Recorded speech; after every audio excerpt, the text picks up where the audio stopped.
In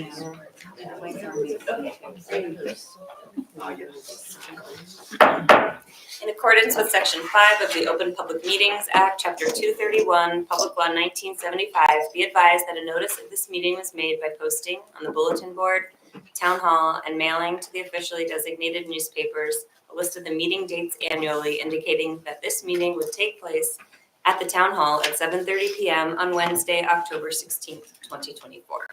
Corey Miller, Here. Allison Campfield, Here. Michael Cohen, Here. Deborah Nevis, Here. Frank Segamendi, Here. Srini Vijay, David Cosgrove, Here. Michael Zion, Here. Gaston Halbert, Here. Beth Saul. Here. Thanks. We have a number of orders of business tonight. There are no prior meeting minutes to review, but our first item is a memorialization on application 24001. That was the ALWU application. Were any comments received or any edits to the memorialization as distributed? Not as distributed, Madam Chair. We drafted it. It was circulated amongst our board professionals and applicants' professionals, and this is the result. Hopefully, it's an accurate memorialization of the board's decision. Thanks. Any comments or questions for council? I move to approve the memorialization. Do we have a second? Second. Corey Miller. Yeah. Allison Campfield, Yes. Michael Cohen, Yes. Deborah Nevis, Yes. Frank Segamendi, Yes. David Cosgrove, Yes. Beth Saul. Yes. Great, thank you. Our second item of business, or I guess the first item under business on our agenda, is the retention of a traffic consultant. I can read this, or if you wanted to speak briefly to conversations that you had, I think that might be the best. Certainly, and I will focus on the briefly part, Madam Chair. Sure. And, or at least as brief as I can be. But this is it's a routine business. As you know, the board has professionals, engineer, planner, and oftentimes a traffic consultant. The township has a traffic consultant representing the municipality, not representing the municipality, but it's a township retained traffic consultant on hand for board applications that might require same. Requests were made with respect to utilizing that traffic consultant, Brightview Engineering, and specifically Joseph Fishinger Jr., who is an engineer and traffic engineer from that firm.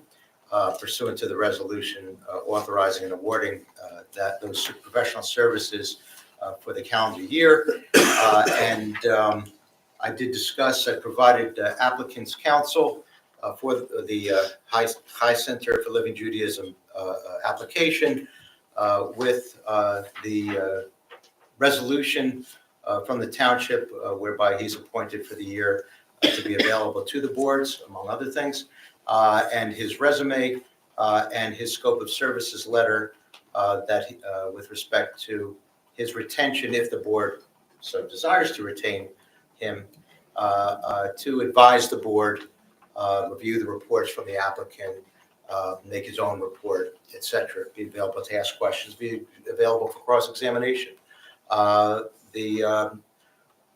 In anticipation of at least the possibility that the board would be desirous of appointing Brightview Engineering and Mr. Fishinger. I provided all that information to the board members, as well as a very short resolution, 1 page essentially, whereby the board would authorize him and appoint him as the independent traffic consultant to advise the planning board for this particular application. So that is what's before you. If you wish to authorize him to do so, you can go right, as we always do, to the resolution, motion second, and roll call vote. Thanks, and I just want to clarify or add sort of in layman's terms, this is not having a traffic consultant do an independent research and data collection, but it's having this our traffic consultant who we have on retainer to review what is presented in the traffic report from that applicant and provide his own commentary or raise any questions which may come up. Now, obviously, we have Graham, our planner, who does it, but this is from a specific traffic engineering standpoint, making sure the assumptions that were used in those calculations make sense to this firm, or if there's any things that were not considered, he may raise those as appropriate. David? Yeah, just a quick question. In preparing for the last hearing, I had read the traffic report provided by the applicant. Well, I just want to make sure we don't discuss any substance. No, it's real, but the scope of the work that the traffic engineer, I think, needs to address the housing projects that are being built in town or almost built in town. Yeah. Well, and if I may, I'm gonna Okay. request that we stop there because we're butting up against discussing the subject of the application, which we don't want to do when it's not before us for due process reasons. That said, I'm certain Mr. Fishinger will do a full comprehensive review of the study and provide a report and be available for the meetings, et cetera, so that we have the same guidance from him as we would from Mr. Petto and Ms. Callahan with respect to their areas of expertise. Thank you. Sure. Madam Chair, am I understanding this correctly? We can ask questions if they haven't been addressed on the traffic report. We can ask this consultant additional questions? During the course of the hearings, yes. Thank I'm you. sorry for jumping. Yeah, in. absolutely. We can ask their consultant, we can ask our consultant. Yes, questions can be asked of everybody at the publicly Yes, announced thank meeting. Just, Absolutely. just as we would with Mr. Petto and Ms. Callahan. Great. So that said, I move to approve the retention of the traffic consultant and approve the resolution as drafted by Mr. Warner. I'll second it. Thanks, Graham. Corey Miller, Yes. Allison Canfield, Yes. Michael Cohen, Yes. Deborah Nevis, Yes. Frank Segamendi, Yes. David Cosgrove, Yes. Michael Zion, Yes. Gaston Halbert, Yes. Ed Stoll. Yes. Great. Thank you for allowing us our process. We're going to move on to our applications. The first item is the application 24002, the matter that had been carried from September 18th. This is 288 Milburn, Maine, for preliminary and final site plan. And if I may, Madam Chair, while applicant's counsel is getting ready, I just wanted to weigh in on the notice and jurisdiction of the board. As I recall, excuse me, the matter was originally noticed, at least in part, for the September something hearing. 18th. 18th, there is 18th, okay, thank you. That's right, September 18th hearing. And the applicant has since published notice on September 29, more than 10 days in advance of this evening, such that and the contents of the notice was sufficient. So in my opinion, the board does have jurisdiction to hear and decide the application this evening. And when we get there, I'm happy to swear in the witnesses so we can proceed. Thank you. My name is Evan Drachman on behalf of the applicant, 288 Maine Milburn LLC. I might pause you. Do you need him to spell or you're good? No, I'm okay. Okay, sorry. The board's going to hear our testimony here. This is largely an application to this board based on our parking situation. The property is an existing commercial building. We are proposing no expansion, no modifications to the footprint of the building. My client is an owner-operator. They intend to use the property in a manner permitted under the zoning. It's an eye doctor and office space. We seek variance relief related to the parking requirements and related design standards. I'm going to call our first witness, Mr. Ryan Broderick. And if the chair wishes, I can swear all the intended witnesses at once, as well We as have our Mr. board Ryan professionals. Broderick, Dr. Natalia Broderick, and Rich Keller.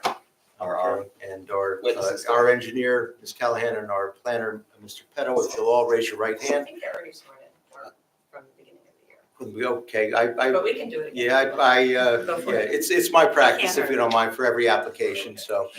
Do you swear to God or affirm that the testimony you're about to give is the truth, the whole truth, and nothing but the truth? Yes, I do. Thank you. Thank you. Mr. Broderick, if you could just start off with your name, address, who you are. Good evening. My name is Ryan Broderick. I currently live in Wyckoff, so 501 Clinton Ave in Wyckoff, and I am the co-owner of 288 Main Milburn LLC. In addition to your ownership of the building, what is your other occupation? Yeah, so my primary occupation, I'm an attorney. I am the chief operating officer of my law firm that I co-own with my brother, Brandon Broderick.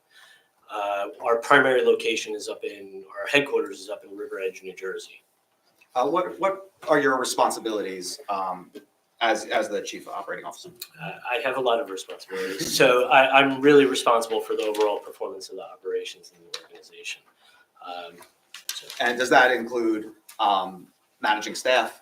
Yes, so I manage staff, technology, performance, HR, the finances. Can you describe how your law office intends to use the subject property? Yes, so I have a few attorneys that live locally. I'm using it strictly as a satellite office. There will be no client appointments, no depositions. It's really a place that's close for them. This area is about an hour on a decent day to River Edge, so I have a few of the attorneys in my office and support staff live locally. We wanted to give them this area. Are those staff and attorneys intending to make this their primary No, office? so none of the office will not be primary for any one individual in my office. So the way we kind of wanted to have it set up is that 1 day or 2 days a week, they would operate from down here while commuting up the remaining days of the week.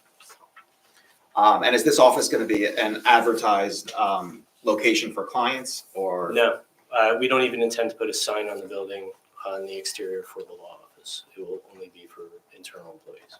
And approximately how many employees do you think would be working there during the course of any given week? No more than 4 at a time. Thank you for that. The last question is about operations of the building, something that had been raised. How do you intend to address garbage and refuse from the building? We would use cleaning service to clean the office and then take it away. Okay, and having the trash removed? Or? Yes. Okay, Yeah. great. Thank you. If the board has any questions for this witness? Would there be certain hours when you would allow staff to enter and exit?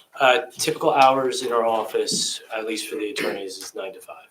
So And deliveries?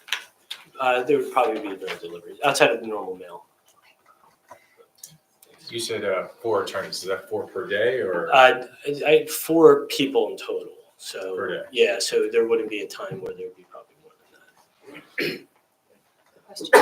Please? Questions? Thank you. All right, thank you guys. Thank you. We'd like to call our second witness, Dr. Natalia Broderick. If you could introduce yourself and just provide a little bit of background on your medical practice. Good evening. I'm Dr. Natalia Broderick. I reside in Wyckoff with Ryan, my husband. We welcome our first son over the summer, a baby boy who's home. I am a doctor of optometry and I specialize in pediatric care as well as traumatic brain injury and neural development. I've been practicing for 8 years and I'm at my current practice for 7, and I'm looking to open and start my own practice at this time. Can you describe your practice, specifically what your clients are, who your clients are, and how your practice operates? I specialize in pediatric and vision development, as well as vision rehabilitation. So the great majority of my patients are pediatric patients, specifically kids with developmental delays, special needs, learning disabilities, attention deficits, as well as adults and children with traumatic brain injury, whether we're talking about concussions, sports-related car accidents, falls, stroke patients, a lot of patients as well with vestibular dysfunction or balance dysfunction. My specialty is helping these patients improve their life and return to their normal life after traumatic event, and essentially retraining brain and eyes and the entire system on how to communicate and how to function again. What do the appointments look like compared with a standard Yes. Warby Parker style eye office? What are your appointments? Yeah, so what I do is extremely challenging, and for these appointments, it's time consuming, where each patient, especially on their first visit, it's an evaluation, a consultation that takes about 2 hours to 2 hours and a half. This is not a high volume practice. This is by appointment only, and because of the nature of a specialty exam with these patients, it does take a little longer of time. It's not a walk-in facility, it's not a walk-in clinic. This is by appointment only, and very low level volume on a daily basis. Will you have a retail component with your practice? Only as it relates to specialty lenses and glasses for these patients. Again, not a walk-in facility, not a walk-in retail, specifically for the patients who are here with an appointment, and it's specialty lenses for them. When you start off with your practice, what does your staff look like? Starting out, I'll be the primary doctor and the only doctor in the practice with one full-time staff. Okay. Long-term, the plan would be to bring a second doctor, an associate, with an additional one full-time staff and a part-time. So no more than 2 doctors and two full-time staff and a part-time staff member in the future. And would you intend that the 2 doctors are there working at the same time? No, eventually, I would like to open up a second location where we would rotate between the 2 locations. Second location likely up north in Bergen County. What will the hours of operation for your practice look like? No weekend hours, 9 to 5. And no late hours except for maybe one day a week where we'll probably have a late appointment of 6 p.m. the latest. Does your practice create any biomedical waste? No. Okay. That is all the questions that we have. If the board has any questions for Dr. Broderick. Yes. So with treating pediatric patients, just your hours are still only 9 to 5? Yes. I'm thinking like after school kind of. Well, yeah. When you're working with children with attention deficit, a patient with autism, you don't want to be seeing them too late in the day. That's when usually their attention span is a little short, they're not patient. So these patients are actually best seen early on in the day. And because again, the specialty and not a lot of doctors out there are working with this patient base or clients. So patients, the parents understand, and even school. A lot of my referrals, I get a lot of referrals from the school systems and from different school systems for this type of evaluation. So a lot of the kids actually coming in the morning. So this would be a new practice, or you currently have, I wanted to, because you It said is this practice and then you'd have a second one, or This is my new first practice. this would be a new practice? Yes. That was in reference to the growth of the practice. Okay, Eventually, I just yeah. wanted to make sure I was A second following. doctor would be related to Yeah, a growth of eventually, practice. long term, my plan would be to bring in another doctor, and then, if all goes well, have a second location Got you, okay. and thank another you. doctor, sure. Thanks for clarifying. Great, thank you. I'm going to call our final witness, our expert witness, Mr. Rich Keller. Good evening. You can introduce yourself, please. Yeah, my name is Rich Keller. I am a licensed engineer and planner in the state of New Jersey. My business is here at 258 Main Street for the past 40-some years. I am a licensed engineer and planner since 1990. thereabouts. I have a bachelor's degree in civil engineering with a concentration in water resources and environmental engineering. And I also hold a master's degree in architecture with a declared concentration in urban planning and design. I have appeared before, actually I also taught at NJT in the graduate and undergraduate divisions for about 11 years in the School of Architecture and Planning. I have appeared before this board, the Board of Adjustment, about 110 boards throughout the state of New Jersey. I've also been a planning consultant to the Borough of Caldwell, as well as the engineer to the Township of Long Hill for 3 years, both Planning Board and Board of Adjustment. And I've also provided those same services to the Township of South Orange Village. Just got my licenses about a month ago, so my new licenses, so they're all in good effect, and it's nice to be back. Welcome. So we're hearing you tonight as a planner. Both planner and engineer. Thank you. Mr. Keller, I'm going to ask you to walk us through this application, please. Sure.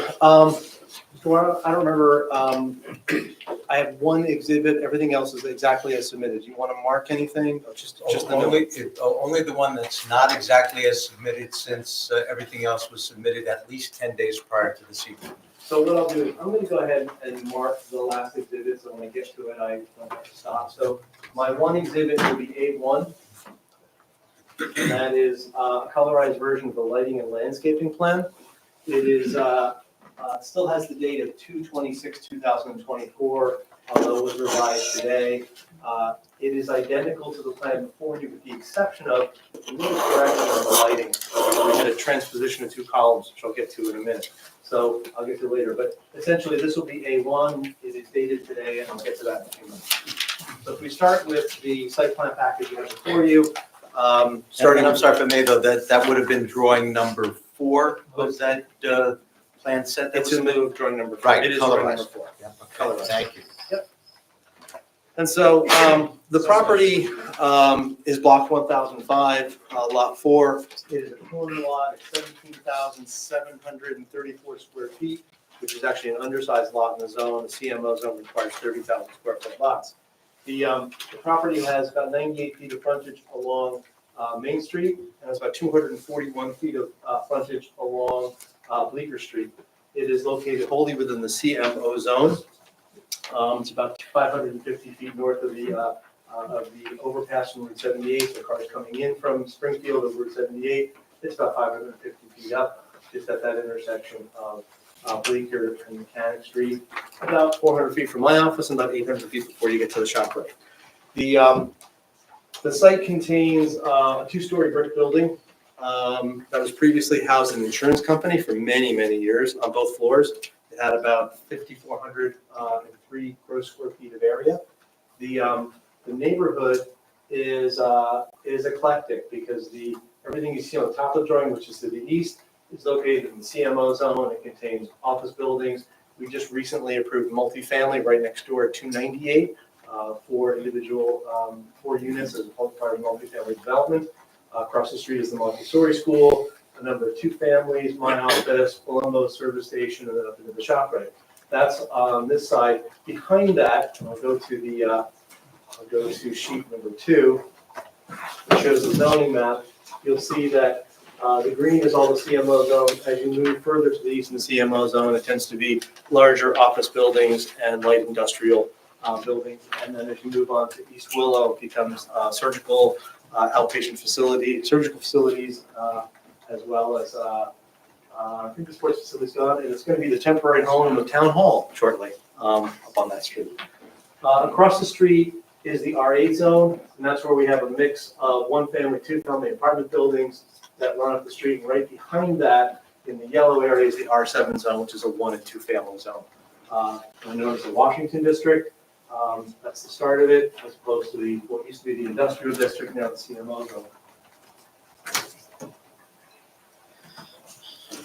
If we go to the third sheet, which is our combined site plan and survey, we combined the 2 because we're doing so little to the site. We didn't need a separate survey. We didn't need a separate demo plan because we're basically using the site as it is today. We're not expanding the pavement any. We're just kind of cleaning up the parking area. The site now appropriately has a 2-way entrance that is located as far from Main Street as possible to the back of the site, so it doesn't present any turning conflicts with the the drivers that queue up along Bleecker Street, and they do queue up about 5:05. They start queuing up to get out of those office buildings. They still have an exit. But for the most part, Bleecker Street is relatively minimal traffic. The site pedestrian access currently is off a sidewalk that comes up about 30 feet up from Main Street. It comes up at a relatively steep angle. It's kind of broken up. It's got some gaps in it. It's not handicap accessible. That's the primary entrance into the what was the insurance building, will now be the combined medical as well as the law firm. There is a back, also private entrance or a service entrance to the building off the parking lot.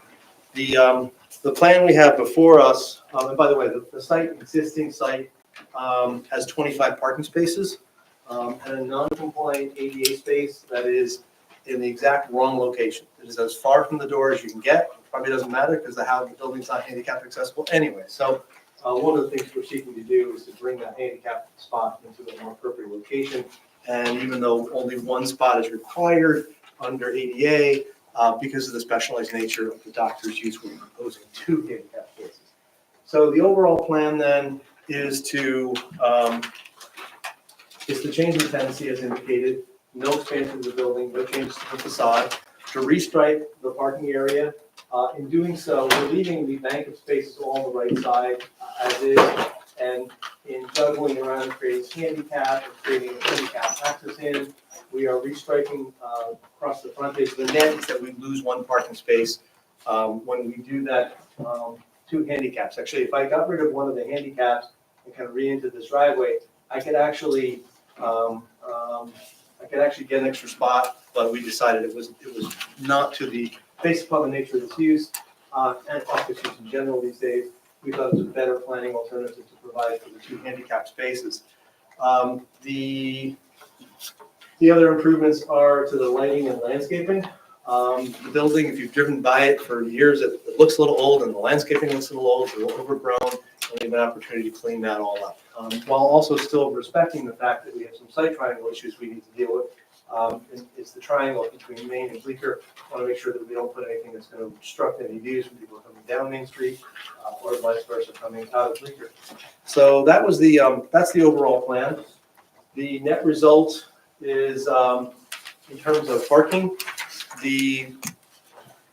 because we're changing from an insurance, which is a standard office use, to medical office use, that increases the parking demand. So even though we're not increasing the square footage of the office space or the building in any way, our parking requirement does go up. So the current requirement is for 22 spaces for the combined 5,403 square feet of office space.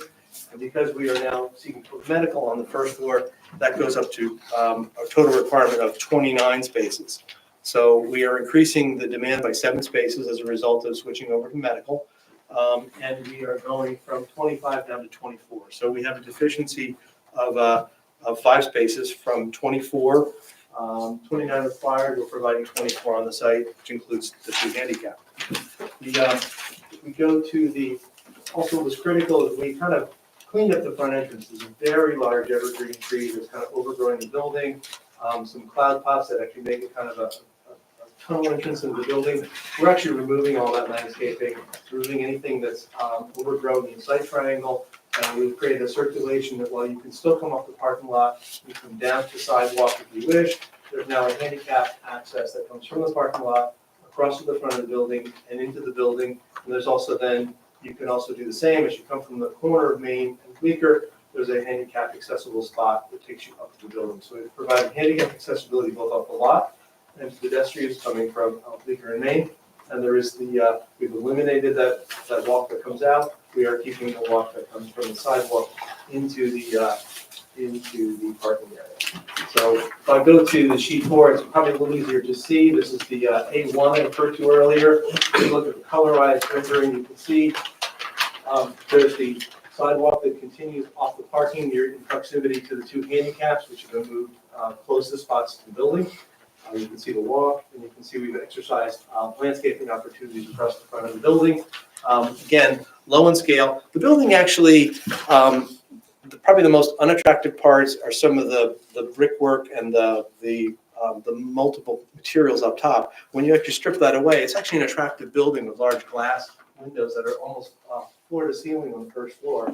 And the landscape plan, while it does have some height to it, we really did want to allow that building to breathe and to see the full glass exposure on that building. Again, there is some small puffs of landscaping which I don't need to be touched in here, but essentially we've got nothing in the site triangle. I will say that there is a section of the ordinance that, so we are taking down the one tree, which is currently located right in front of the building. I will say that our tree replacement ordinance requires that we replace that with one new tree. And there is a section of the ordinance that requires that for every 10 parking spaces, we provide a tree. We did not provide any trees, but we went over that with our landscape architect today, and we can certainly add a street tree in the area that I'm pointing to, maybe 20 feet just to the west or below on the drawing from the sidewalk that goes out to the main sidewalk. We can add one there, and we can add one a little further up. Adding any trees further up to the east along Bleecker, we're running out of real estate because of the unique geometry of the property. The parking lots are 5 against the buildings, but the line of the street cuts in, so it gets very close if we have a little encroachment, which we'll talk about in a second. So the net result is we can certainly provide at least 2, possibly 3 trees, but we will meet the requirements of the ordinance. So we'll provide 2. If we can't provide the 3rd, we'll make a, in lieu of the 3rd, we'll provide the required compensation to the tree fund. If we can provide 3, we certainly will. Most likely they would be Acer rubrums.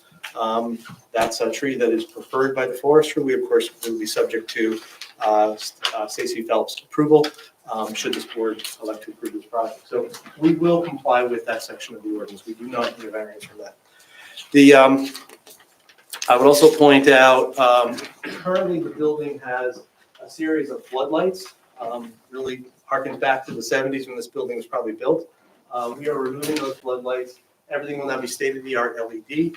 We do have 2 poles along the perimeter. They are to the top of the drawing and to the right side of the parking lot. And those heights are at 18 feet. One of the beauties about LEDs is you don't have to do house side cutoff shields anymore. The individual LEDs can be controlled so they project light out. They don't project light back.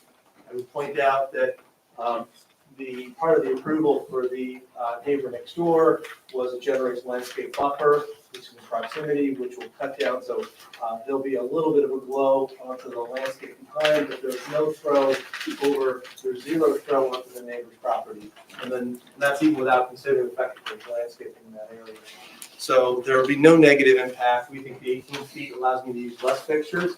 And if I go lower, it generally means I get bright spots. One way of getting our landscape architect, lighting designer seeks to provide very uniform lighting because it's really, when you go from bright spots to dark spots, it's hard on the eyes. When you create a uniform glow at low intensity, it's the safest and easiest on the eye. It's the best for the neighbors, night sky compliant, et cetera.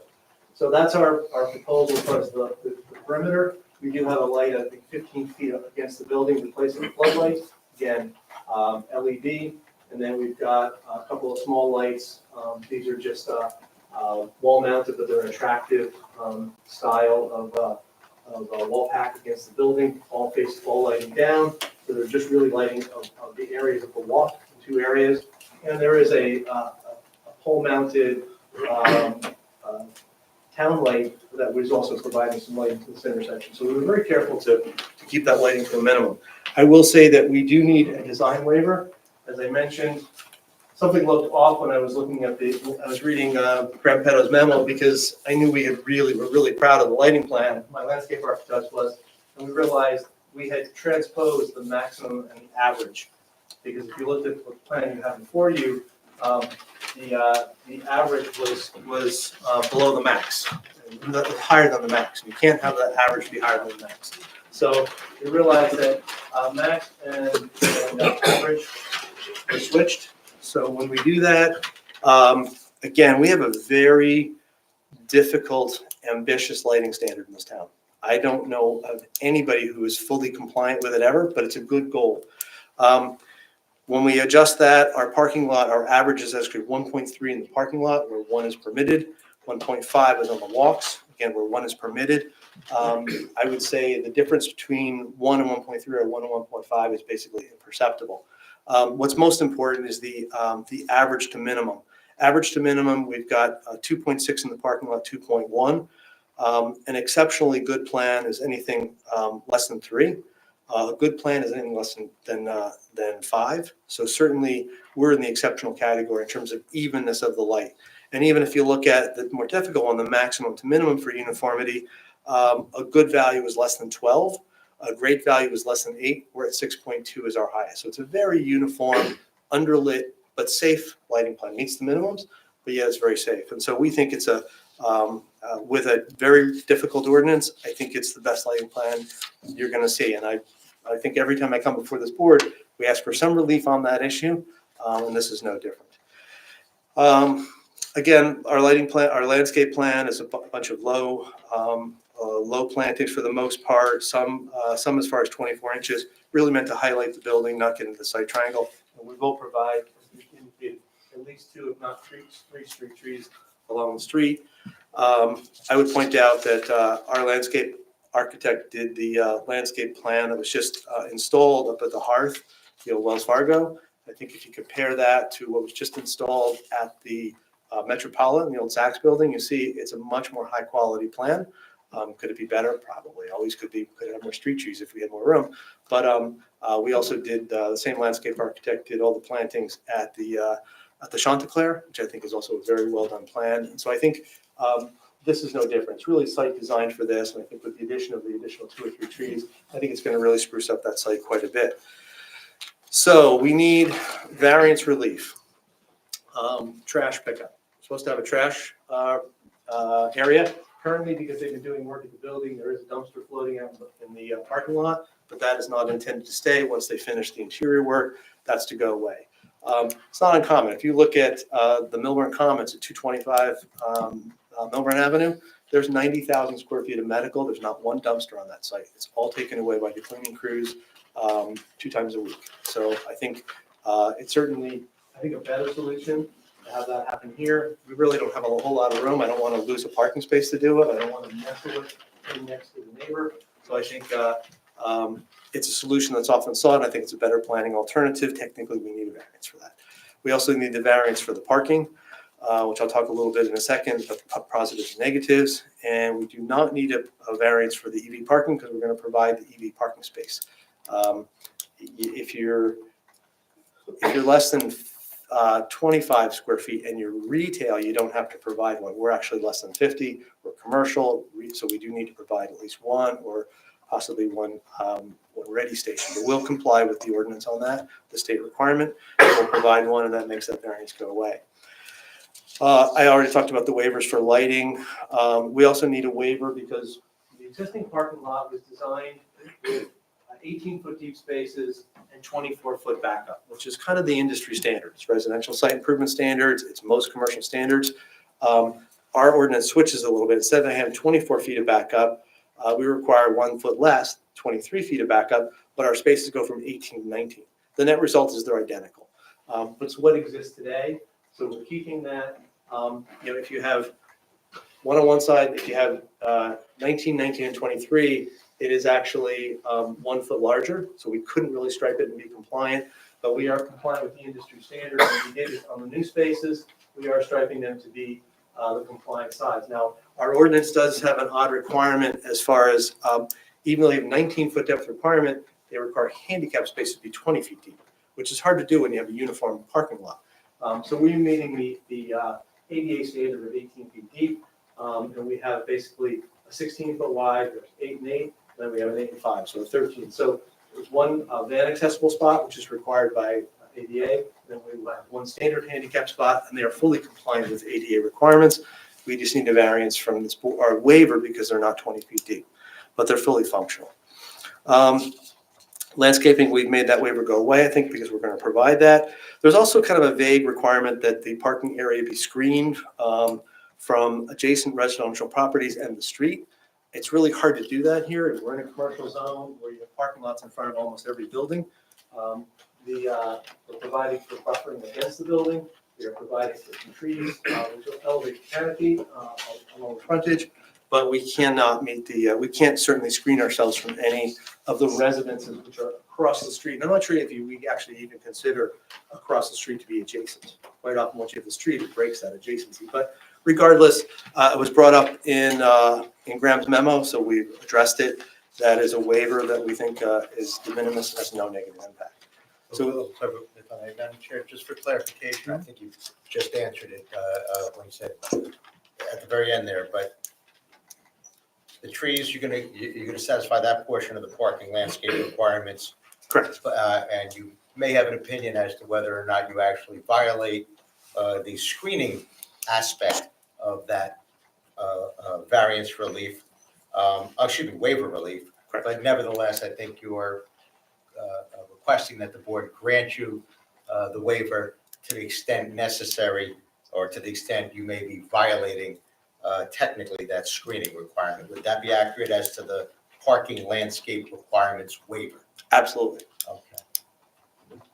And just while I'm on a roll, but not to overdo it. The EV parking requirement, that bulk variance, you're gonna comply with it, you're not gonna require it. Yep. So you're not requesting it. And the lighting intensity waiver, you got closer, but it's still a deviation technically, so you're still asking for it, that lower magnitude. Yes, sir. Okay, got it, thank you. Good. So with regard to the variance proofs, we think that these, the two variances that are left on the table for the dumpster as well as the parking, we think these can both be approved either as C1 variances or C2 or a combination thereof. The C1 is where the undersized nature of the lot combined with the location of the lawfully existing structure creates a hardship or practical difficulty upon the owner of this property in developing it with permitted uses without the need for variance relief. To make it work, you'd have to lop off a couple thousand you have to lock off 600-700 square feet off the building to make that work. The building is underutilized anyways, as are most offices post-COVID. So there's really a hardship that's created by the size of the existing building and its location on the site and the undersized nature of the property. I can't expand the parking anywhere. There's no available land to buy to mitigate that. So there is a hardship that's created. I think C2 also applies. This is also known as the flexible C variance. That's where the plan with the variances represents a better planning alternative than the plan with the variance relief requested. In this type of variance, this board is empowered to grant a C2 variance where the purposes of the municipal land use law are advanced by the deviation and the benefits outweigh the detriments. Of the 17 purposes of the Land Use Act, I think we advance 3 of them in a number of different ways. First of all, general welfare, in that this development is consistent with the goals and objectives of the master plan. These are both permitted uses. We are seeking to occupy the existing office building as a gateway entrance to the community with 2 permitted uses when office demand is at an all-time low. You can go right over the other side of the bridge and you can rent thousands of square feet of office space in 3 office buildings near Morris and Springfield and Maple. So anytime we can get a tenant to move in and occupy a building, it's to the benefit of the community. Secondly, it provides handicap accessibility where there is none today. We're also providing for a sufficient space and appropriate location for a variety of commercial uses to meet the needs of the community as well as all New Jersey residents. This is a highly specialized and unique form of medical services to the disabled community. As indicated, they get referrals from physical therapists, occupational therapists, schools, trauma centers.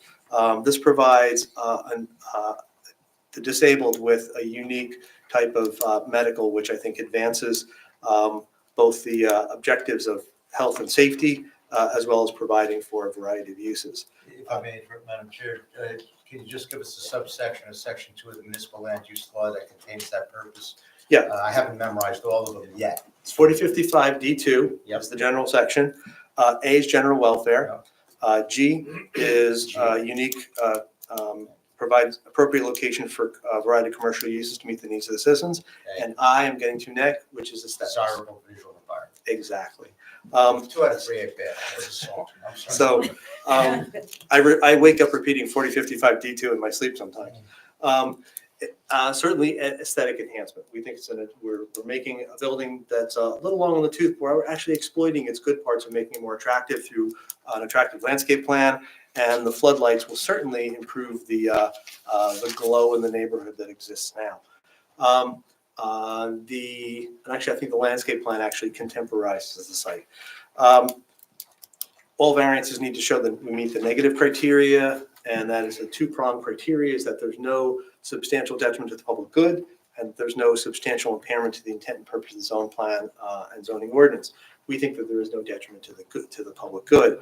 The number of the parking spaces provided meets the needs of the two blended uses, as was the testimony of both the doctor's office and the attorney's office. The question all comes up, what about the next tenant? What if they sell? Well, one of the nice things is this building is owner occupied. So the owner one owner occupies first floor, one occupies the second floor. So it's not as though you expect a business that goes out of business, they're going to replace it with somebody else. I think you can expect stability and that these uses will be there a long time. I think we also need to look at the changing demographics and the changing use of office buildings after COVID, in that my son is 27. He actually he gets to work 2 days a week from home, but even he's saying these kids today, nobody wants to come to the office. As he's trying to hire 21-year-olds coming out of college. And it's a different world. And so this is an opportunity where our client's business, they need to be connected, they need to work, but it provides his employees with the perk of, instead of working from home, you can work 3 miles from home. But it is, there's a shift in the demographics. I don't think we're ever going to see the office uses to the extent they were before. So I think the board can have a comfort level that even if this office were to move out, another office would still similarly be low intensity, because just offices are underutilized these days. I think that and there's nothing I can see. I'm not going to go through all the purposes of the master plan like I usually do. I can find nothing in the master plan this is inconsistent with. This is a gateway to our community. I think it's an opportunity to fill a vacant building, the user that was there forever. And I think it's well done, it's attractive. I think there'll be a great asset to the community. And I would point out, we sometimes worry about clients who have a draw and they bring people into the community. They're coming into the periphery of the community. So if somebody wants to come in, they can get right off of 78, access the site, and go back to Bergen County or wherever they're coming from. The nice part is, after spending 2 or 3 hours, most of the clients are going to want to go for lunch. And we've talked to the client. They said the biggest question upon someone leaving is, where can I get something to eat? So this is actually a business that is consistent with the master plan, is it brings people in who are now going to go down and go to the sandwich shops and go to the restaurants and go to Live Breads. And so I think it's a win-win for the community. My office is less than 400 feet away. I welcome them. I think it's good for the community, and I'm happy to answer any questions that you have. Or I guess what I can do is I can go through the professional reports real quickly. I think I have, let's go real quickly through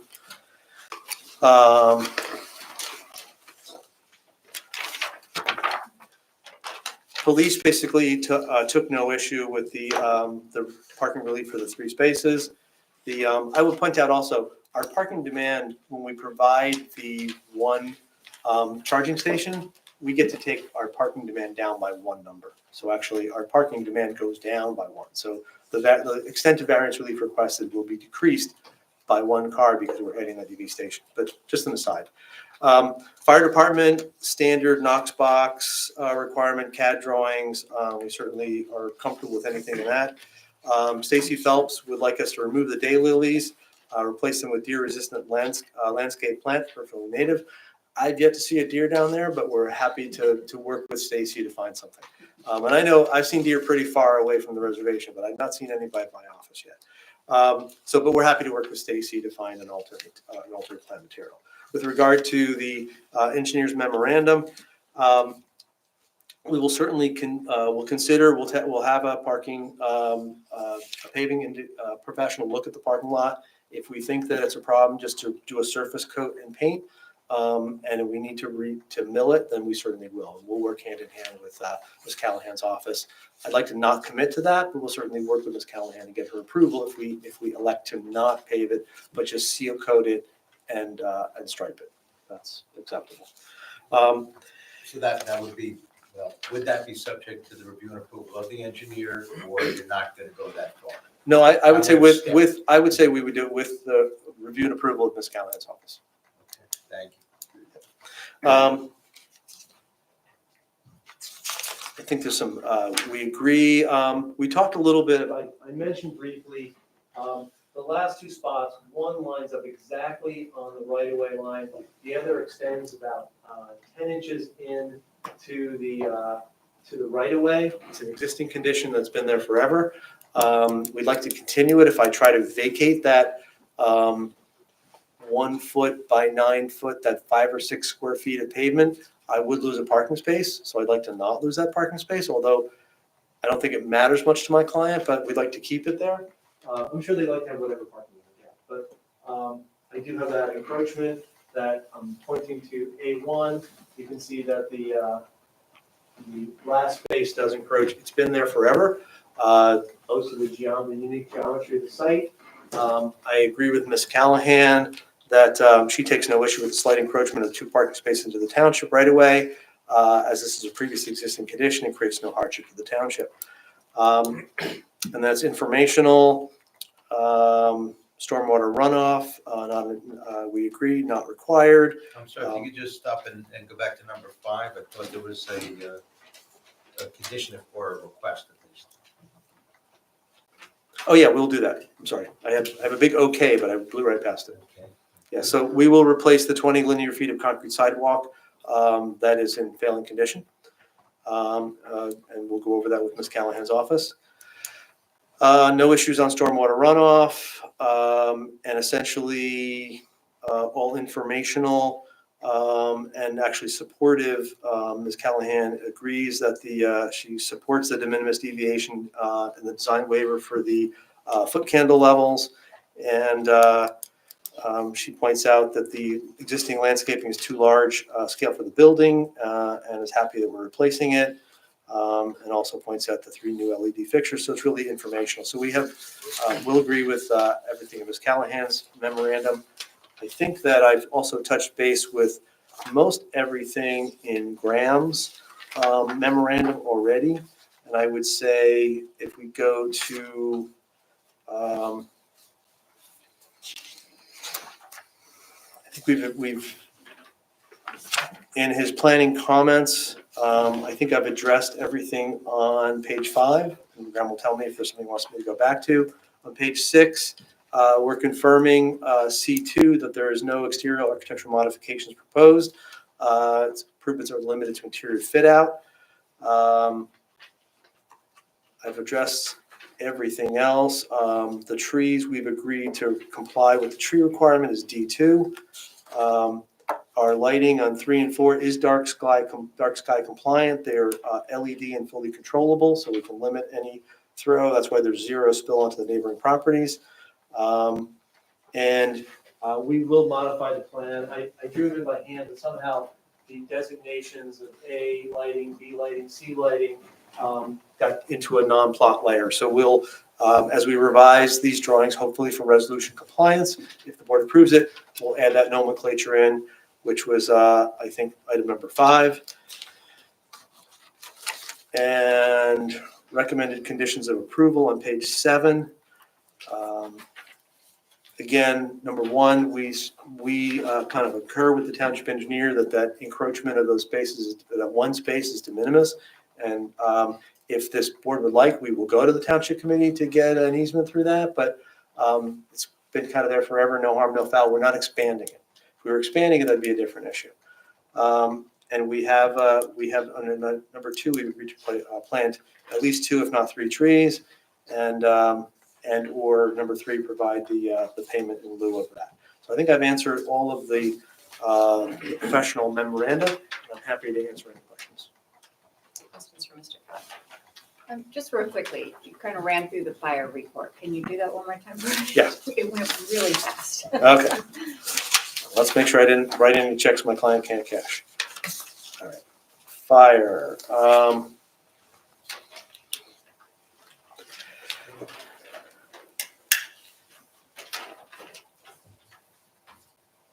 So item number 1 is that we not block any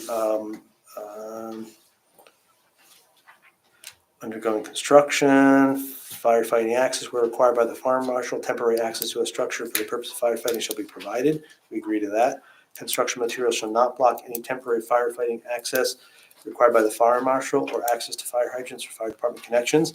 We agree to that. There was actually a problem over this last year because the gas company was staging in the parking lot, and there was a problem with construction material blocking access to the building. Our client was nice enough just to not charge the utility company to do that, but they did create a problem, which is now gone because they've finished their work in the area. A PDF copy of the AutoCAD final approved plans on CD shall be provided to the fire marshal. We have no problem with that. We'll provide a Knox box at the back entrance would be the most appropriate. We always verify with the fire department where they want it. Generally, that's the entrance right off the parking lot. And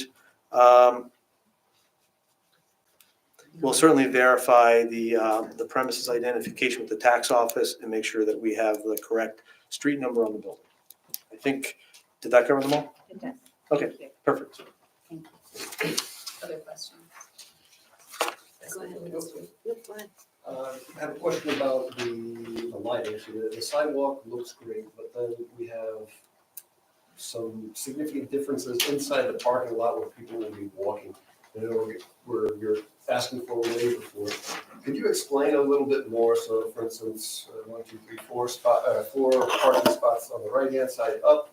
You go from 1.2 foot candles to 0.7, so almost half of what it is.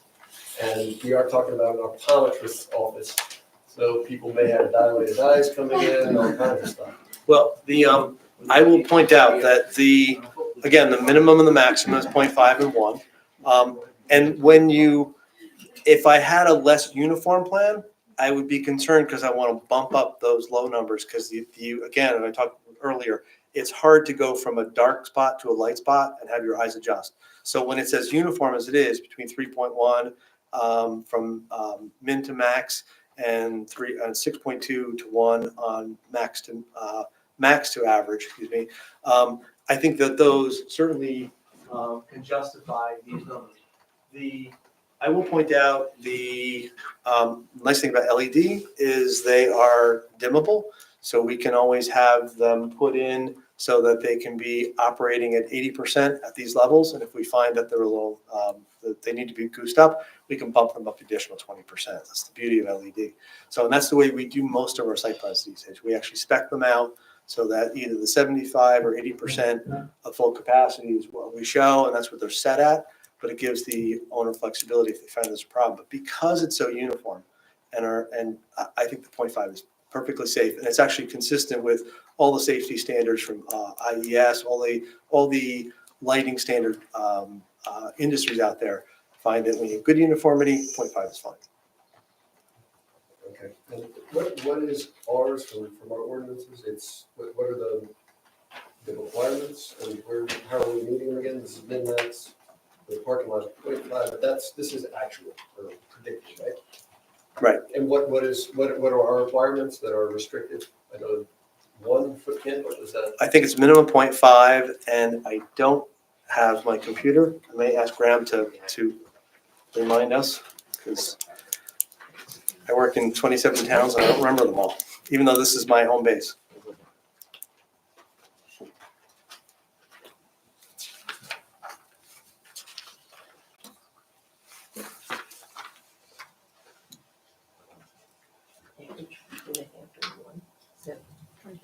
What's the minimum and maximum point, and then the uniformity requirements? Average to minimum uniformity ratio is less than or equal to 4. Maximum to minimum is less than 10. Yes. Okay.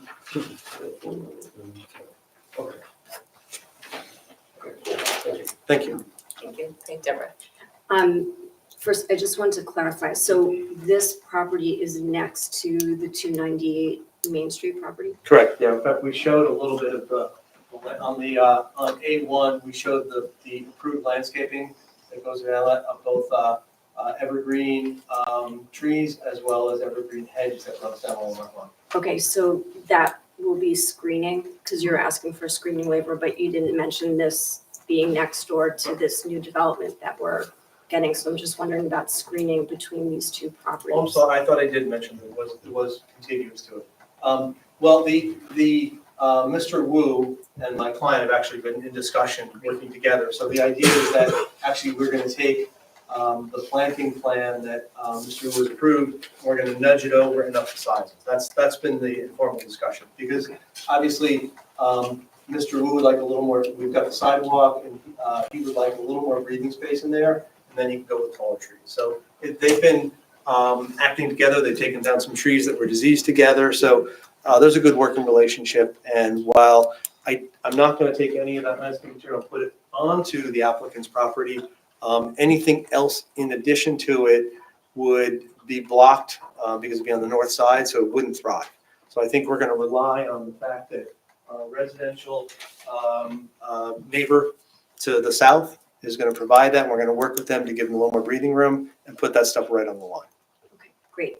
The other thing I wanted to ask you about is, just in looking at the plant list in the landscape plan, there are two plants that are listed, the Japanese anemone and the English yew, that are invasive species. And I'm wondering if those can be replaced with something that is non-invasive, and in addition, whether there can be sort of an increase in native plants on the list, because there's a lot of non-native on the list. I will certainly, I'm surprised because Brian from IFS does not generally use invasives.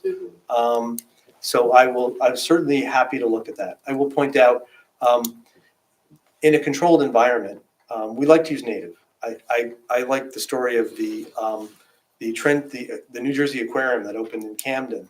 They decided they were gonna make it all native fish in New Jersey, and no one came because they were all brown fish. And so they said, we need some color, and they started getting some more exotics in. So there are times when, we don't use burning bush, but there are times when you want something with a splash of color that may not be native, but you certainly want it to be invasive. So we'll take a look at that, That absolutely. would be great. And obviously, even if you can just bump up the number of native species, even if it's not 100%. Not a But problem. certainly the if you could ask him to take a look at those invasive. I will give Brian hell in the morning for putting me up here and having to answer that question. Okay, thank you. And if I may, for clarification, would that generally be subject to review and approval of our planner? So we have someone monitoring. We're happy with that. I have one question. I remember the testimony on the law office is no signage. Is there signage for the pediatric optometrist? We haven't picked it out yet, but we decided, the applicant has said it will be fully compliant. So I don't know where it's going to be yet or the size, but it will fully comply with the ordinance. Thanks. I have a question. If, my understanding is you're asking for relief for us to approve less plantings in the front of the building on Main Street, is that correct? I don't think so, because we're providing the required trees. I don't think you could ever provide enough planting to make a full buffer, so people across the street couldn't see the building. And again, I question whether that's actually what the ordinance is seeking to do, sort of across the street. You got a commercial zone across from a residential zone. But, and I have a site triangle to deal with. So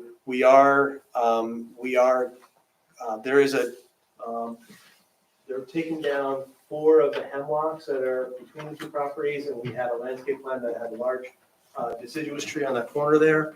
So we're kind of working with what's available. We could certainly look at doing more foundation plantings along that area, but again, we were trying not to get plants that rose up too high because they do have those floor to ceiling windows, which are quite attractive in the space, and they're facing either the north or the west. So the west might pick up some afternoon sun, but actually once the sun, there's some tall buildings across the street that block it. So certainly to the north, you get even light. So we were guarded against covering those windows up. Can you talk a little bit more about that? You said you were going to be removing some panels off of that. Might help us understand better the streetscape, I guess, of Um, that particular design. Well, no, the only thing that we're doing, there is some, as you walk up the primary entrance into the building, there's some big tufts of green clouds that kind of line either side of their bushes that got kind of out of control, Okay, as well as the tree on the corner. So that's being removed because it's got a tunnel effect and we're getting rid of that entrance. So that's all coming down and we're moving the plantings closer along the building across the frontage along Bleecker, but we have nothing currently planned along the Main Street facade. Just an attractive lawn area with the building, and then you've got the two framing trees coming down, so you'll see those two trees. You come to this opening, and again, we were looking to, well, I could do something off in the, I didn't want to get an evergreen, a tree too close to the existing the tree that we're proposing next door. And as I started to move left, I started to get into that site triangle, so we decided to basically leave that a manicured lawn up to those windows. I apologize. I let you, explain that Thank you. again, and I apologize. I was actually asking, you're not touching the building itself Nope. then? Okay. Nothing. I Yeah, should- no, there were no that's how I should panels that were being probably say. affected on the building, I'm sorry. Right.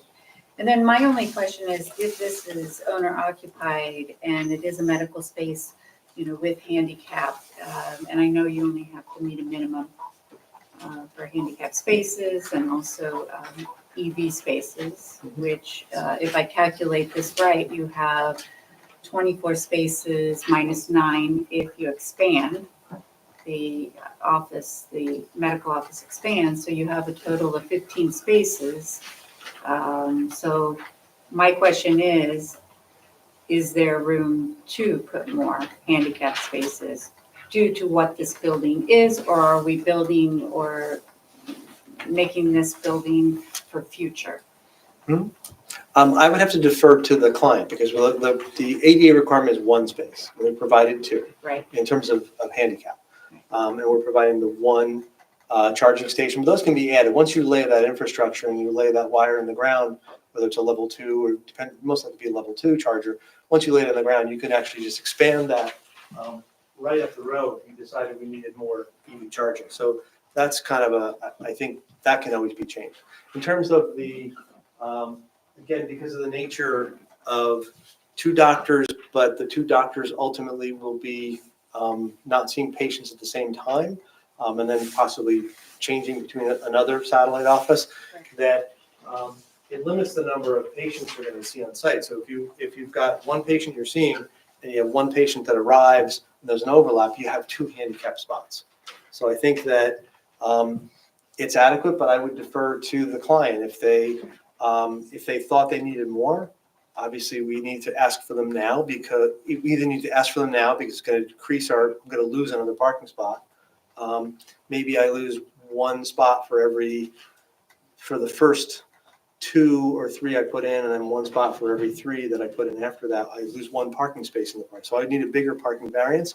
I think what it would be, the other way is for the applicant to open with the 2 handicap spots, and if they find that they need more, I don't think that they will based upon their use, and we can defer to the doctor on that.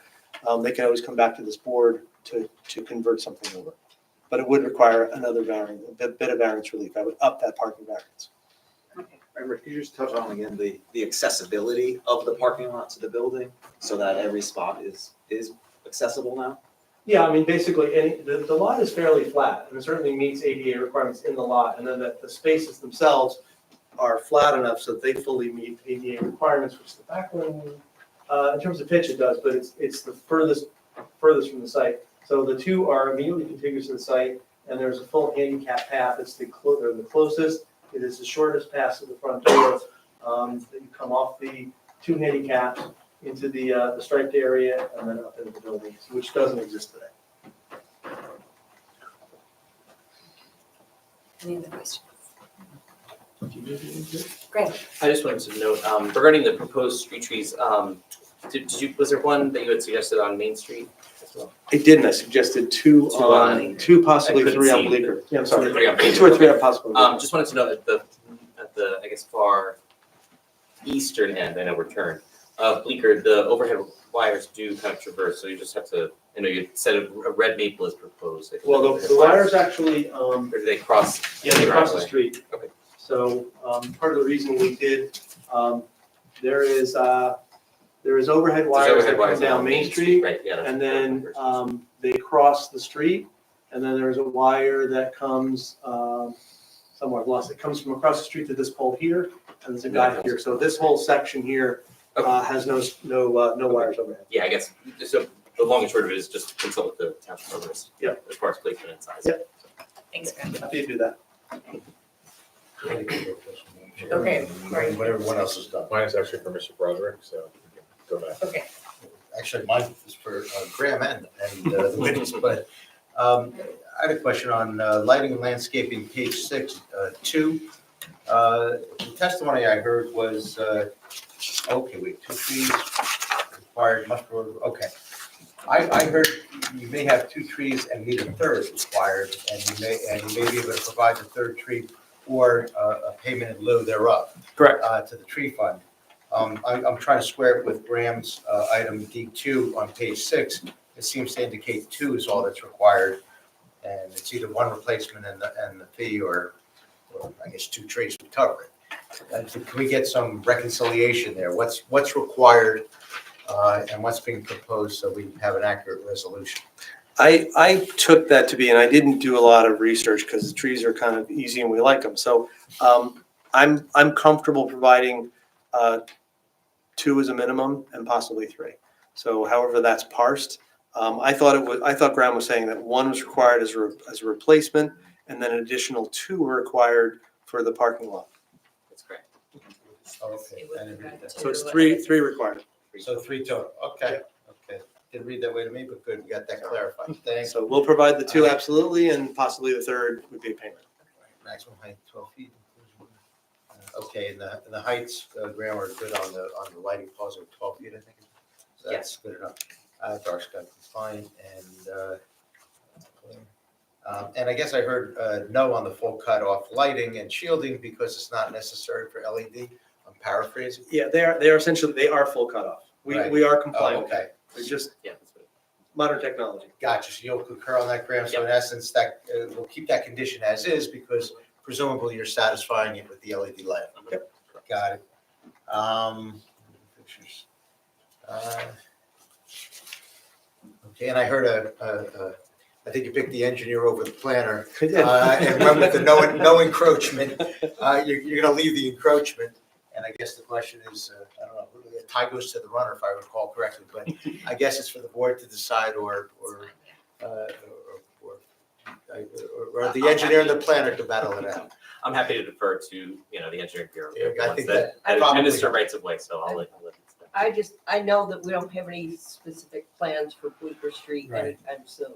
So the only thing, if we were gonna expand that sidewalk, for instance, to 6 feet wide, that could be a problem, but there's nothing in the works that I'm aware of that they're planning to do on that side of Bleecker Street, so. And that encroachment has been there forever. It's not like there's a line there and everybody can say, oh, geez, they're encroaching over this line. There's no line that you can see, so I don't see that as being a big hardship. I think that respective testimony, at least in my opinion, hopefully the board members would agree, is of assistance to the board members in addressing this. So thank you. If we were proposing a new encroachment, we need to go to the township committee. Yeah. As it's an existing non-conforming condition, I think that can be correct. Nothing further, Madam Chair. Thank you. And I apologize, I had not opened it to members of the public, but if there were any questions from members of the public for this applicant, this witness, For any of the 3 and witnesses. they've been 3 witnesses. Okay. You had a question for? Just for use, as far as the cleaning service that's gonna come in and take the garbage, how frequently do you have it planned for them to come and take the garbage? Probably every night. That's with the office and my office, I probably want it every night. And my other offices, I do it every night, so it would be no different. Thank you. Okay. If there's no more questions, I think we're ready to proceed to a vote. Well, that actually, public comment will be. Oh, I thought you asked for that, sorry. As public questions, that's perfectly fine. Do any members of the public have any comments they would like to testify to on this application? Okay, thank you. And now we've had your closing comments. Yeah, much of my closing was eloquently placed by Mr. Keller. We believe that our variance relief and our design waiver requests here are justified. I believe the testimony has shown that the property is a hardship for various reasons, including undersized and pre-existing. It is fully developed already, which we are not modifying. We're not modifying the footprint. We are reoccupying an existing property for uses that are already permitted. In addition, as a balance, this application is pertaining to the specific property. As Mr. Keller testified, it is promoting the purposes of the land use law and the master plan of Millburn. And again, it's a permitted use of development property. There's no substantial detriment to the public of our plan here. We request approval of all the necessary variances and waivers and to proceed with the plan as presented. Thank you. Thank you. Okay. Yeah, if you would like to tee it up, because I have my notes are a little slow. Sure, happy to do so, Madam Chair, and help with deliberations. The applicant will correct me if I'm wrong, as will anybody and everybody else, but I have it as a minor site plan approval with bulk variances. The bulk variances, off-street parking space requirements, 29 required now, and 24 proposed to be existing, one of which will be an EBC space. And I would agree that might reduce the required down to 28, but be that as it may, there's a deviation there in the number of parking spaces. Variance 1. Variance 2, trash pickup location, no location proposed, minimum 1 required. The EV parking requirement of 1 space is no longer a variance because the applicant has testified they'll comply. So those are the only 2 bulk variances. Design waivers, parking stall dimensions, 9 by 18 proposed, whereas 9 by 19 required, and I believe it's 9 by 19 or 9 by, or excuse me, 9 by 20 or 10 by 20 for the ADA. It's 20 by 12. Or 12 by 20, okay. 20 by 12, the ordinance says, yeah. 12 by 12, okay, for the ADA. So it's the parking stall dimensions waiver is 1 waiver. Light intensity is another waiver. It was clarified that the average foot candle in the parking lot is 1.3 versus the 1 foot candle maximum permitted, and 1.5, the corrected number of 1.5 foot candle as to the walkway, whereas 1.0 foot candle is the maximum permitted, is the second waiver. Third waiver, accessible parking space dimensions, that I addressed that already. That's actually the ADA spaces. My apologies, that's a waiver. And the fourth waiver, the parking landscape requirements, the tree aspect of that requirement will be complied with by the applicant, at least 2 trees to be provided. And the screening requirement, the applicant, while arguing it may be satisfying that, is nevertheless, to the extent they're not satisfying that screening requirement from public streets and adjoining residential properties, to the extent they may not, they're asking for that waiver relief as well. So again, it's minor site plan, parking space number, trash pickup location are the variances, and the waivers, parking stall dimensions, accessible parking stall dimensions, average light intensity in the parking lot walkway, and the fourth is the screening aspect of the parking landscape requirements. If the board wishes to move to grant that relief, I'm going to assume, unless I'm told otherwise, it's with all the stipulated 2 conditions, including those set forth in the engineer's September 12 report, the fire marshal's August 23rd report, the forester's August 26th report, the police department's no concerns report of August 27th, and to the extent they, with some caveats, they were stipulated to in the planner's report of September 10, 2024, as well as bear with me. There'll be a replacement of the 2 non-invasive a replacement of the two invasive species with non-invasive species, as well as an increase in the native plants provided, subject to the review and approval of our planner. That's actually the only other addition I got beyond those that were addressed in the context of all the reports. So that might have been a mouthful or two, but that, I believe, is what the board is considering. I move to approve with site conditions and variances and salt reliefs. Do I have a second? Second. Corey Diller, Yes. Allison Campfield, Yes. Michael Cohen, Yes. Deborah Nevis, Yes. Frank Segamendi, Yes.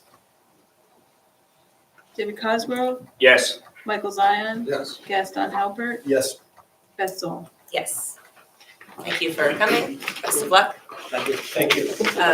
We're gonna take a 5-minute break. If people need to check the Met score or use the restroom, they may do so now. In that order. And You we don't will need to necessarily know. resume with application 24004. The tree.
Okay.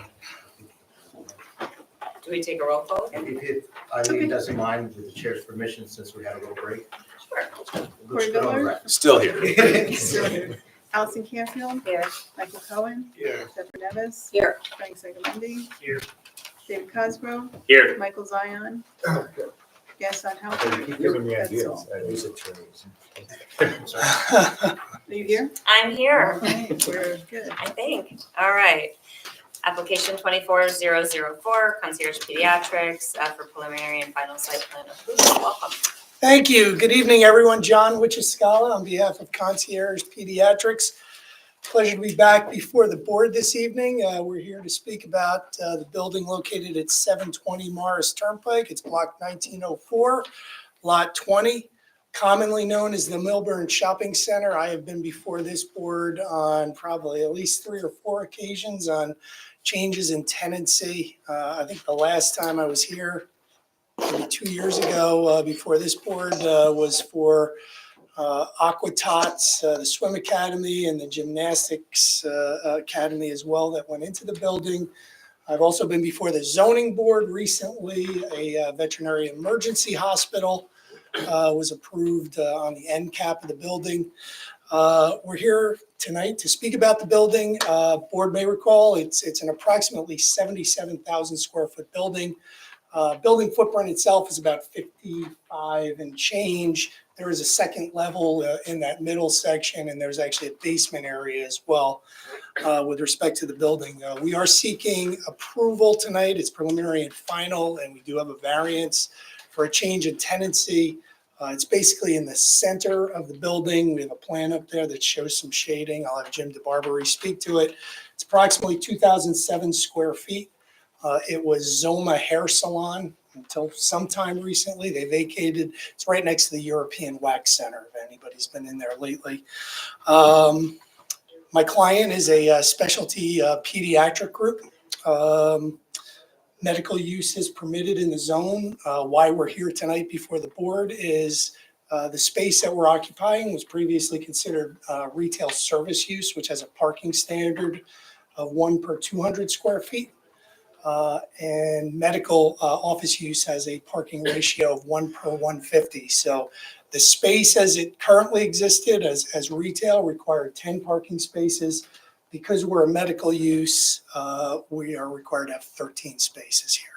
Site overall, overall requirement is 444 spaces based on the square footage and the uses, et cetera. We have previously and continue to have 283 parking spaces. We are not proposing any changes whatsoever with respect to the building itself. With respect to the site itself, there's no site improvements. This really is limited to an interior fit up.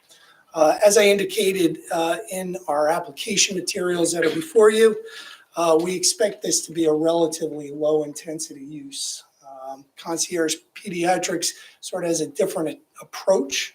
It's really focused on servicing their patients. They spend a good amount of time.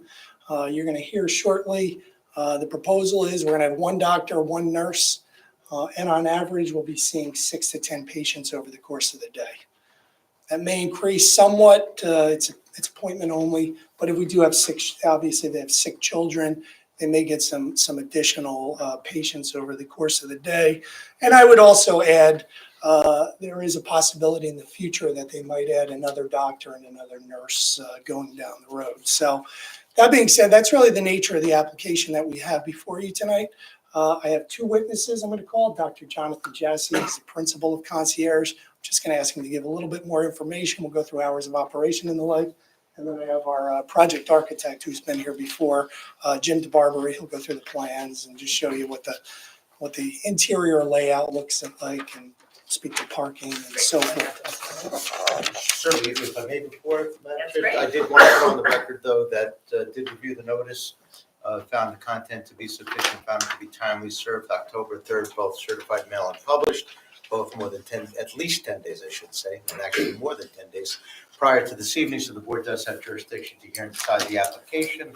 And as before, if I could swear in everyone, including our board professionals, All will be testifying. I'll raise your right hand. Do all of you swear to God or affirm that the testimony you're about to give is the truth, the whole truth, and nothing but the truth?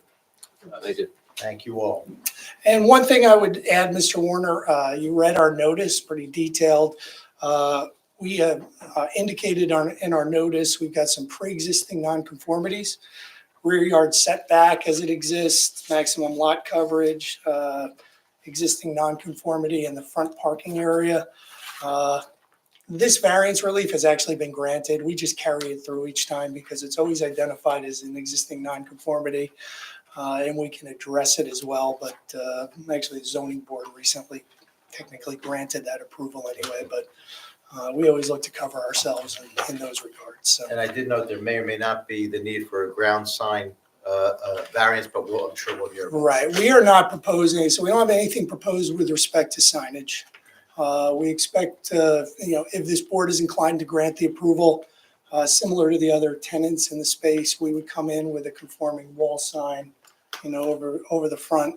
There's an existing pylon sign out front as well, and we'll expect to, probably put concierge pediatrics into one of the slots on the sign. So we're not proposing anything further in that regard. So that being said, I'd like to call Dr. Jassy. Can you spell your last name? Yeah, Jassey. Dr. Jassy, just please provide just a brief overview of you and what you do and what your role is with concierge. Yeah, sure. I've been a board certified pediatrician for the past 18 years. We have actually 2 locations currently right now in Long Island, New York. That's where I practice, but I am the owner and founder of this business, and we are now moving on to hopefully to New Jersey to be expanding from there. We have already a doctor lined up to be joining our fold, plus nursing staff as well. But as far as concierge pediatrics, it's really more about a membership-based model, and medicine has changed a lot, and a lot of people feel like it's a factory and they're just another number. And with this, we purposely take a much smaller patient population. And by doing that, it gives us the ability to spend a lot more time with our patients and really provide that top level of care for them. And I indicated in my opening comments, typically you're looking at 6 to 10 patients a day. Is that correct? Yeah, in our 2 locations currently, we probably average, it could even be 3 to 10 patients a day currently for us. And I indicated, you may have sick children, infants, adolescents, so you may have some additional patients over the course of the day, correct? Yes, every day can change, especially in the medical world. You never know what the day may actually fold, but we purposely only book 1 patient for each time slot. So there is no sick waiting room. There is no wait. People come right in, they walk right into their room, and once they're done, they end up leaving. So it gives us that ability, even if we have a busier day, that there's 12 patients or 15 patients, it's only usually 1 patient that's there at a given time. And hours of operation, 9 to 5, Monday to Thursday, correct? Correct. 9 to 3 on Fridays? Correct. 9 to 12 on Saturdays? Correct. And 9 to 12 on Sundays, but really just for emergency purposes, correct? Yeah, we will only come in for that. And can you just speak to what your typical deliveries are? As far as deliveries, it's FedEx, UPS, regular mail. That's just through the front door, correct? Yes. And with respect to trash recycling, we'll get to medical in a moment, but regular, you're just talking about regular office waste, and that would get deposited into the existing dumpsters by you or your staff. That's correct. At the end of each day, correct? Correct. And that gets picked up private waste hauler with the center, is that right? Yes. And can you just speak to medical waste, sharps, things of that nature? Yeah, we don't have any fluids if it's drawing blood and or giving shots, so it's just going to be sharps, and that will be picked up. Right now, we have it currently set up for like every 3 to 6 months to get picked up. And yeah, I'm sorry, that's, every 3 to 6 months. 6 months. and that's just based on the volume because you're so low volume, correct? And that would be by way of private, a licensed medical waste hauler, and that's, you cover that, Yes. correct? I indicated earlier as well, anticipation is 1 doctor, 1 nurse, correct? Correct. For every given day, yes. Right. possibility in the future, you might add another doctor, one other nurse? Yeah, depending on how successful we are, which we have been right now, we might add a secondary doctor on board, which if so, we might need a secondary nurse. Okay. Thank you, nothing further. Can you repeat the hours again? Yes. Yeah, go ahead. Yeah, Monday through Thursday, 9 to 5, Friday 9 to 3, Saturday 9 to 12, and Sundays for emergencies between 9 and 12. You mentioned you do blood work, so I would assume that gets picked up to go to a lab or something. And how frequent does that happen? Depends on the day. It could be daily, it could be a couple times a week. But no more than daily. Correct. And that would be at the end of the day that the driver usually would then pick it up from the lab. Any questions? Preston, go ahead. Adding the second doctor later on, that doubles the amount of patients a day, 6 to 20 or? Still wouldn't want to have more than one, or, I mean, bottom line is we don't want to have anybody waiting. So if they're going right into their room, we probably wouldn't have more than 2 patients there at once, if there's 2 doctors on at once. And then would you have somebody at a front desk or to greet or? The nursing staff is the secretary as well. Thanks. Questions? Okay, questions from the public for this witness? Jim?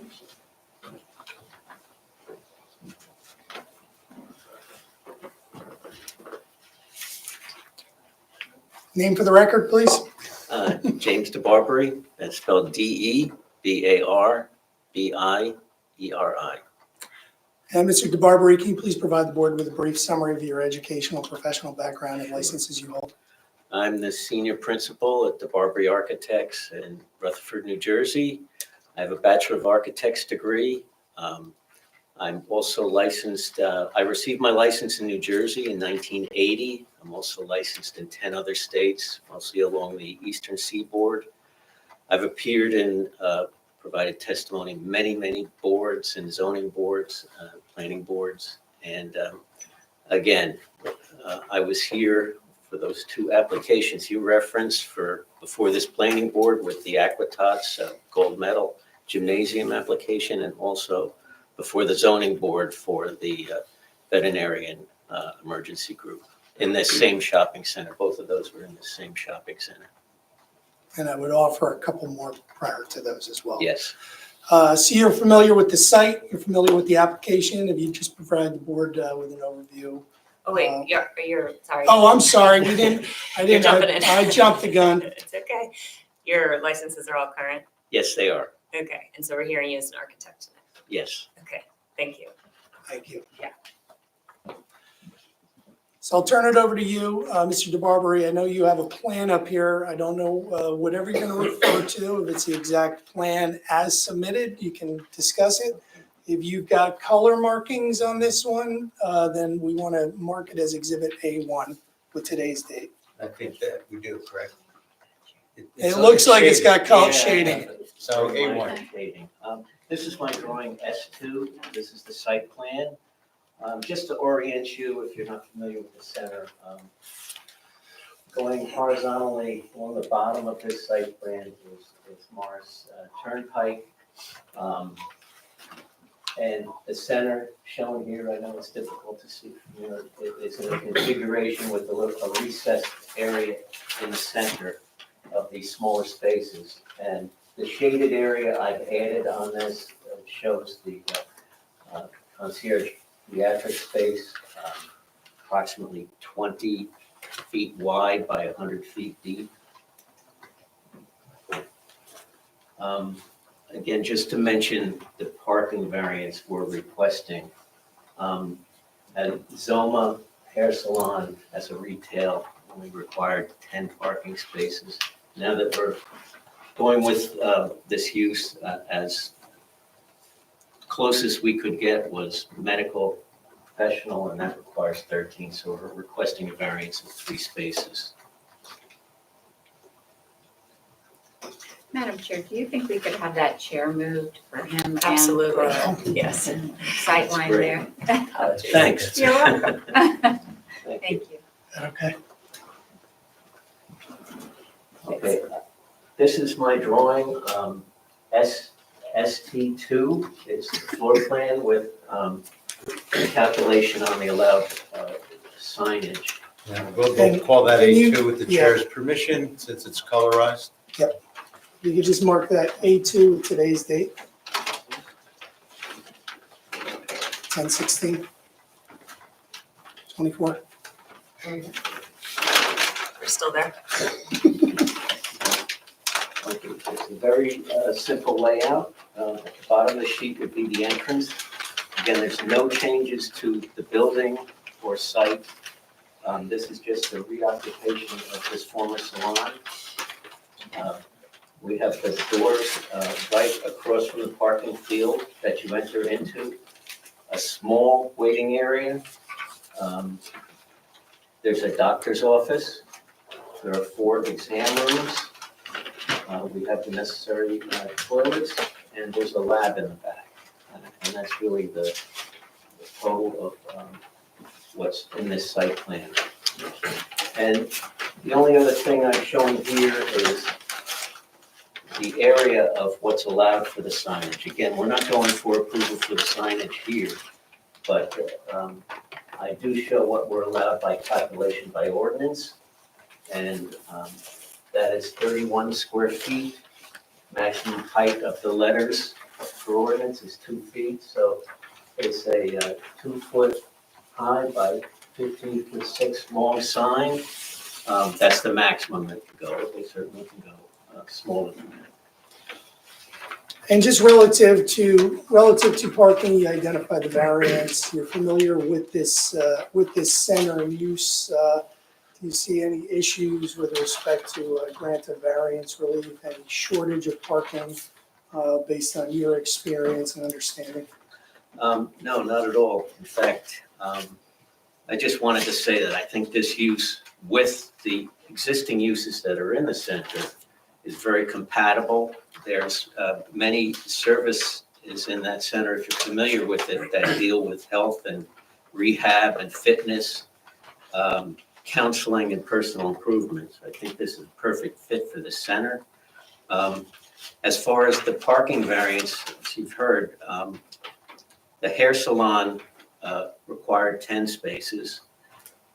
We're going to have less than that with this use just because it's a unique use with just a personal consultation with the patients that come in. And we will be less, from the testimony, less than the 10 that even the hair salon had.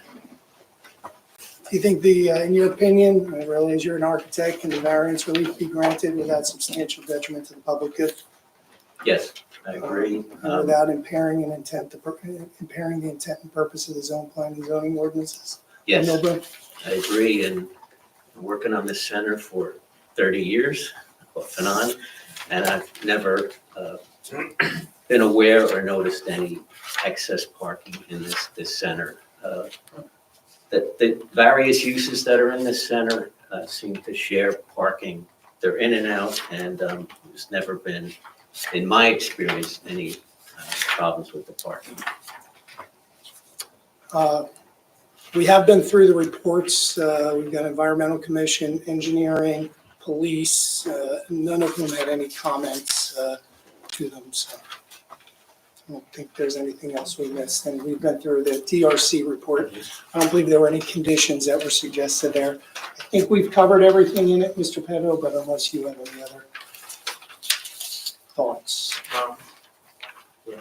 My only comment is just regarding the signage information that we were speaking to is specific to the freestanding sign at the front of the property. Right. And replacement of the panel on that sign, which, as we indicated in our reported section, under the variance design waiver discussion, subsection A2 talks about this ground sign, which stipulates a maximum area of graphics that can't exceed 50 square feet. Obviously, with multiple tenancies, there's lots of signs in that area. Right. So it's really kind of a technical variance for an existing non-conforming condition, but I think it would be best to grant that relief to the applicant if they're going to replace that sign panel.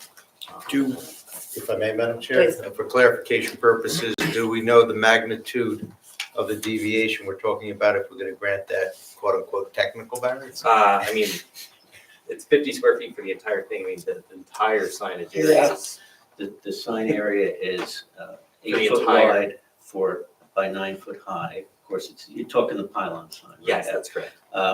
8 foot wide, 9 foot high, double-sided, and it has multiple tenants on it. The Zoma hair salon sign was a lot smaller. It was about 1 foot high by 4 foot wide. In other words, it split that 8 foot in half. So my suggestion is that be replaced like for like. So there's no difference. So the Zoma sign would come out and the pediatric would come in. Again, this is a future permit that'll have to be taken out. And if I may, for further clarification, Madam Chair, would that variance relief then be necessary, or would it have already been granted? In other words, the sign is not getting any bigger than was previously approved. Yeah. So I leave it to, Yeah, I think if the sign is exactly the same, it's exact replacement, if it's an exact replacement of the sign that was previously there, then I don't think additional relief is needed. and historically, I did get one of the more recent resolutions, but historically, is it accurate that whatever the current sign size is, that was already, that deviation above the 50-foot maximum has already been granted by variance approval as opposed to obviously being a pre-existing non-conforming condition? Is that correct? Yes, for other tenants at the site. For other, okay. So I think, Mr. Muscala, the variance is there already. I don't think you need any further relief. I But are you asking believe for so. any more? I am not asking for any more relief, just that we put it up. Candidly, the last time we came in, we did the same thing with some of them. I don't recall us really focusing on it because we were going onto that sign. So whether it's a variance or just considered a pre-existing non-conformity, Well, I think conformity, what we would may rather be the consider most. is a previously approved by variance relief. Right, A little yes. different than a pre-existing non-conformity, as you know. Correct. But if there's a resolution of approval, we will accurately reflect that in the body of the resolution, so Terrific. there's no issue with it. So I'm good. Thank you, Thank you. Yeah. Madam Chair. proceed. That's And thank you for the size clarification. It's helpful as well. I'm impressed that he had it. Yeah. Does anybody have questions for Mr. Sir, which exhibit's up on the board right now that you're pointing to? Just so we know which one I'm talking about. That should be A2. A2. A2, thank you. That's a diagram of the number of exam rooms? Yes. The blue are the 4 examples. Okay. And the testimony by the doctor was that there's one person there at a time? Yes, We have and 4 exam rooms? maybe you can explain that. We spoke about this briefly before. You don't use them all. Let's see that. Yeah, so I mean, we have a well room and we have some sick rooms as well. And there are times at the end of a well exam, there might be, or actually on the flip side, if there's a sick visit that's coming in and they are waiting for a flu test or COVID test or something like that, and they're waiting and somebody came in earlier, then we aren't going to make them wait in the waiting room. We're just going to put them right into the room. So by having the 4 rooms, if we ever add on a secondary doctor, we will have enough space for then 4 exams. Okay, so there might be 4 patients there at one point, at the same time. In When you long-term have- future, there's a slight possibility of that. All right, thank you. Other questions for the architect? Thank you. Any questions from the public? I just have just a Can general you just, question. yeah, can you say your name for the record? Jeffrey Feld, because I was here when we did you were here like 2 years ago with the converting the pool, and there's a question with Mr. Buzek, how you count the number of parking spaces. Are there any EV chargers on this, at this project yet? Not at this time. All right, at what point do we say that to an applicant, if it's not to, this is really not addressed to you, to the landlord, you're bringing in new tenants, when are you going to modernize your parking lot to have EV chargers to comply with state law? And that's more of a policy question that I just raised, because I remember when we were here with Mr. Buzek, there was questions that there were tenants coming in and people didn't come here for approvals as to the lots. And no one really knew how many spaces there were approved, like where you cover a second floor. But I'm just saying, if we're gonna have state policy that we want to have EV chargers, at what point do we say to the landlord, not to you, you have to start putting them in? Thank you. Okay. I don't know if Mr. Rizzuto wants to address, Well, we're not, when such, what the state statute requires with respect to existing as opposed to new developments. so for existing, not required, not presently required. I'll certainly raise it. It's not a discussion I've had with the building ownership, but it's a discussion I can have, but it's not mandated, with respect to the existing center and just changes in tenancy. Certainly, we're expanding it, going up, going out, et cetera, that would trigger the requirements to whatever they may be. Great. Thank you. But to the point, yeah, worth raising as a yes. point of interest. Yep. Thank you. Yep. Okay. All right, Liz, I appreciate everybody's time tonight. And we think it's a good application. We think it's another great tenant complement to this center. Going to provide a different type of medical use, pediatric use. We think it's a beneficial use. The center has operated well, with respect to the parking field. As Mr. DeBarbary said, we think it's complementary. And that this variance can be granted without substantial detriment to the public good, without impairing the intent and purpose of the zone planning and zoning ordinances. I would also add in, I do think several purposes of the municipal land use law are advanced by this, including purpose A, public welfare, and I do not remember the purpose, it's possibly E, of providing a variety of land uses, retail, recreational, other things that would be advanced. Those purposes are cited at 4055D-2. And with that, we would respectfully ask the board grant approval for this application as submitted. Appreciate it. Do you want to walk us through any, I think are de minimis? Happy to Okay. tee it up a little shorter than the last one. The preliminary and final major site plan, because of the center and the modifications, along with just one bulk variance off-street parking number from a center-wide perspective, so to speak, 283 spaces proposed, 444 spaces required, specific to this particular applicant, as you, or tenant, I should say, as you heard. 10 spaces would have been required for this unit, the square footage, if it were remained retail general as it was before, but it's 13 spaces, a 3-space deviation, given that it's a medical use under our ordinance. So parking space number deficiency is the only bulk variance. As you heard, the ground sign is not required to have variance relief, and that will be reflected, and the reasons why. And the pre-existing non-conforming conditions will be carried over to any resolution of approval, should the board approve the application. And the conditions are, I use the term I hate, the standard conditions, because there don't appear to be any other conditions. All reports were no concerns, no comments, and our planner required testimony, but no conditions. So I would like to just clarify something, because as you said, major site plan. Do you know where I'm going? I believe we have a condition of an EIS requirement. I don't know if this is something that was covered in the DRC discussion. I would assume you would have requested a waiver for it, but we just didn't have any testimony or discussion about that. And that might be the only. Sorry. Yeah. Would that be the only checklist waiver, just for, to make sure we have it covered? We had one or two other completeness waivers we had requested, with like showing You know what? all properties within 100 feet. Yeah, and, because I have you a know, report here. Okay. Sorry to hold us up. I just want to make sure we cover it October all 1, correctly. 2024, Graham, I think, Yes, a waiver was requested by the applicant. Wonderful. for EIS and anything else?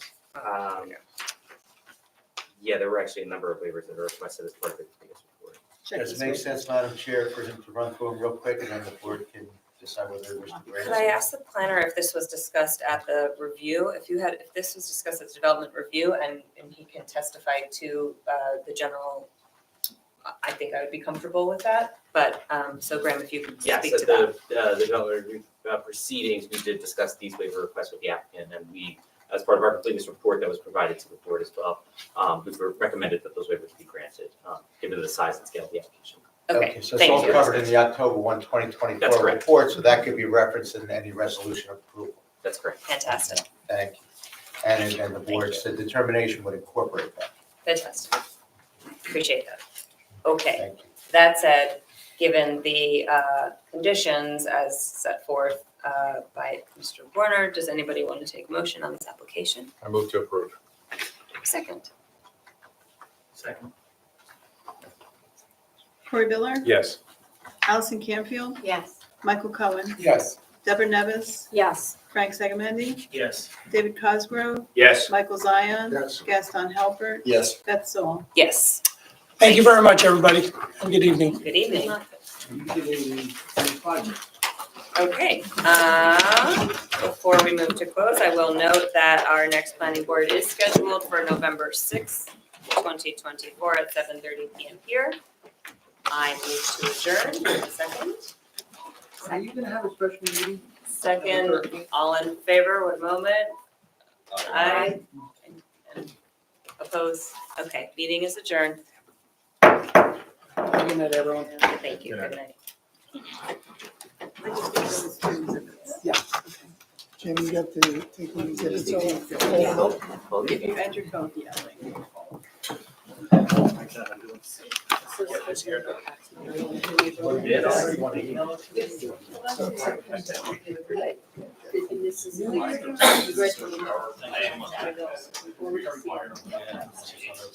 Oh, the place across the street, very, okay. Yeah, I know, and they can major.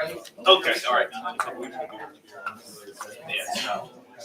All that experience, yeah.